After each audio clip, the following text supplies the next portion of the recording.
మీరు ఎప్పుడైనా గమనించారో లేదో, ఒక్క శివలింగానికే ఒక ప్రత్యేకమైన గుర్తు ఒకటి ఉంటుంది.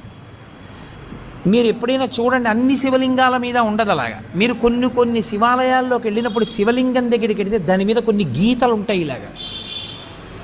అది ఏమిటో తెలుసా గీత? అలా గీత ఎందుకు ఉంటుందో తెలుసా ఎవరికైనా? అలా గీత ఉంటే దాన్ని బ్రహ్మసూత్రము అని పిలుస్తారు. అలా గీత ఉంది అంటే నీ అదృష్టం పండి నువ్వు అక్కడికి వెళ్ళావని గుర్తు.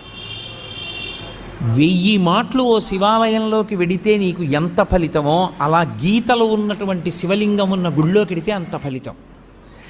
విశేషమైన ఆరాధనీయమో అని గుర్తు. అలాంటి శివలింగం ఉన్న గుడిలోకి వెడితే తప్పకుండా మీరు మీ ద్రవ్యాన్నో, మీ బలాన్నో, మీ సంపత్తినో, మీ పాటనో, మీ పద్యాన్నో, మీ కష్టాన్నో అక్కడ వినియోగించాలి. శివలింగం మీద